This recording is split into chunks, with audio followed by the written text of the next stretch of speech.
सोहबत की जाए और आरिफ भाई से बात करें। कोशिश करते रहे। फिर हमारे दोस्त हैं, उनके थ्रू ये हमारे घर तशरीफ लाए, तो मुझे इन्होंने कहा कि आप मेरी मदद कीजिए, क्योंकि आप पर हमारा हक इसलिए बनता है कि आप हमारे इलाके के भी हैं और उस इलाके से इलेक्शन भी लड़े हैं और हम आपके साथ हैं, तो आपका भी फ़र्ज़ बनता है। और पाकिस्तान पीपल्स पार्टी के आप कैंडिडेट हैं, तो इस वक्त हुकूमत भी पीपल्स पार्टी की है, सिंध हुकूमत आपकी है, तो हम आपके पास ही आए हैं, तो आप हमारी मदद कीजिए। तो मैंने फिर इनसे वादा किया कि भाई मैं आपके साथ खड़ा हूँ। तो इनसे मैंने जो मुझसे हो सका मैंने कोशिश की है, और इनके उस पर जो ट्रेड सेंटर है उस पर सील भी लगी, और उसके बाद उन्होंने खुद वो सील भी फाड़ दी, और उसके बाद फिर शायद थानेदार भी गए और उन्होंने कहा, लेकिन चूंकि वो इतने ताकतवर हैं शायद कि उन्होंने अपना काम अपने तौर पर कर लिया है, अपनी तय तो उन्होंने किया है, लेकिन इंशाअल्लाह ताला ये मायूस नहीं होंगे।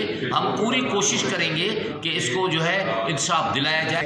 ये आरिफ मिर्ज़ा साहब के प्लॉट का मामला नहीं है, ये SNCC 3/3 एक साथ ये ब्लॉक 7-8 शहीद मिल्लत के ऊपर एक वाक़ई एक इमारत है जो गैर कानूनी तौर पर बनी हुई है। उसके कागजात असल मालिक यहाँ मौजूद हैं इस वक्त आपके सामने। हम उन्हीं को सामने लेकर आए हैं कि जी जिनकी ज़मीन है उनको ज़मीन मिलनी चाहिए, और अगर मामला जो हैं वो अदालत के अंदर हैं तो अदालत से जो हमें ऑर्डर्स मिलते होंगे वो हमें इंशाअल्लाह टाइमली मिल जाएंगे। लेकिन लोगों को मालूम होना चाहिए कि बिल्डिंग पे सील लगती है, बिल्डिंग पे सील रिमूव हो जाती है, और किसी को मालूम ओरिजिनल बिल्कुल ऑथेंटिक 68 के कि जिसको डाउट हो अभी भी ले मना नहीं करते।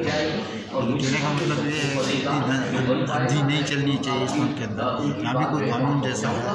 और माशाल्लाह अभी ये पीपल्स पार्टी की जो हुकूमत है इस वक्त, जिसमें बिलावल साहब भी हैं माशाल्लाह, और इंग्लैंड के क्वालिफाइड, इनको मालूम है कि वहाँ यूरोप में और अमेरिका में किस तरह के काम चलते हैं। मैं चाहता हूँ कि भाई इसका फ़ायदा मैं भी उठाऊँ, क्योंकि मैं भी अमेरिकन सिटीजन हूँ। ये बिलावल साहब से मैं इनसे भी रिक्वेस्ट करूँगा, उनसे बिल्कुल जाके पर्सनली आगे बोलेंगे तो मैं जाके इनसे मिलूँगा, मेरे को ऑब्जेक्शन नहीं है, और उनसे भी मैं बात करने के लिए तैयार हूँ। मुझे मालूम है क्योंकि